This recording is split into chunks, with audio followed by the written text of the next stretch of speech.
의원님 어서 오십시오. 네, 안녕하십니까? 옷이 상당히 상큼합니다. 이제 뭐 선거 기간이다 보니까 전투복입니다, 이게. 전투복인가요? 예. 일단 대선 얘기는 조금 뒤에 하고 어제 내란 우두머리 혐의 윤석열 전 대통령 두 번째 공판이 열렸는데 계엄은 가치 중립적이다, 수단에 불과하다, 칼 썼다고 살인 아니다. 이게 다 무슨 말일까요, 이게? 그러니까 이미 헌법재판소에서 탄핵 심판할 때부터 이 계엄에 대해서 발뺌하기 위한 윤석열 대통령의 세계관은 특이했습니다. 윤석열 대통령의 비유를 그대로 받아들이자면요. 칼을 써가지고 말 그대로 살인을 했다고 문제되는 거 아니겠습니까? 네. 국가기관을 장악하려고 했던 그런 움직임이 있었기 때문에 많은 사람들이 이거는 문제 있는 계엄이다 지적하는 겁니다. 그러니까 이것도 사실 죄를 자복하는 거나 마찬가지다 이렇게 생각합니다. 아, 본인이 칼을 쓴 거는 인정을 한 거네요, 그러니까. 그렇죠. 예, 그러니까 이 비유를 왜 이렇게 하는지 모르겠습니다.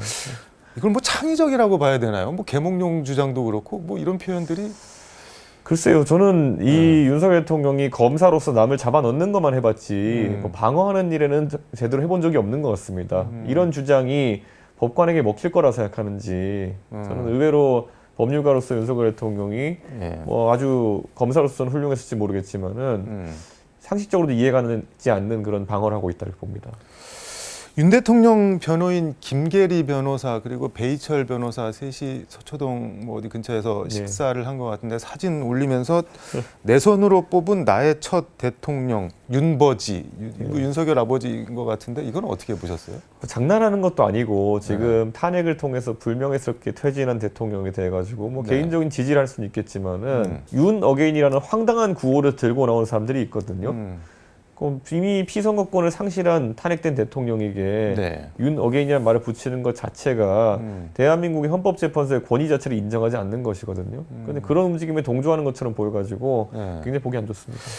근데 이게 누군가를 아버지로 지칭하는 거는 종교의 영역이거나 아니면은 뭐 김일성 어버이 수령 뭐 이런 것처럼 그냥 뭐 신격화된 가족 국가 뭐 이런 데서나 나오는 건데 왜 이런 퇴행적인 게 지금 대한민국에서 벌어지고 있을까요, 이게? 저는 이제 극단적인 대립 정치 속에서 윤석열 대통령이 잘한 건 솔직히 아무것도 없습니다, 지금까지. 그런데 이재명 대표와의 최고 대척점에 서 있는 인물이라고 인지하기 때문에 이재명 대표에 대한 증오를 가진 사람들이 이제 이런 어떤 그 대척점의 윤석열 대통령을 추앙하는 분위기가 생기고 있는데요. 아니 뭐 논리적으로 말이 안 되는 얘기죠. 여기에 너무 국민들께서 상처받거나 신경 쓰지 않았으면 좋겠습니다.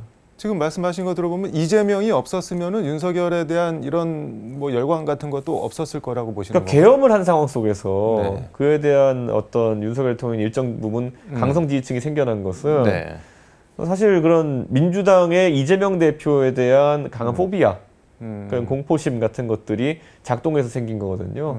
근데 이것도 사실 이해는 가지 않는 거죠. 이재명 포비아라는 것 때문에 윤석열을 지지한다고 하지만은 한편으로는 지금의 이재명 대표의 위상을 만들어준 거는 윤석열입니다. 예전에 윤석열의 위상을 만들어준 건 추미애였던 것처럼 저는 거꾸로 지금 이재명 대표를 저렇게 키운 거는 바로 윤석열이라는 어설픈 정치인, 어설픈 대통령입니다. 그 두 사람 관계는 그럼 뭐 어떻게 봐야 되는 건가요? 그래서 우리가 적대적 공생관계라는 말을 하기도 했지만요. 지금 이제 형사재판을 이재명 대표가 오늘도 아마 제가 알기로 서초동 법정에 출석하는 걸로 알고 있는데 이런 받는 과정이지만 또 한편으로는 그걸 못 참고 계엄을 일으킬 정도로 한심한 사람이기 때문에 저는 이거는 적대적 공생관계에 가깝다고 봅니다. 자해 아닌가요? 적대적 공생이라기보다는?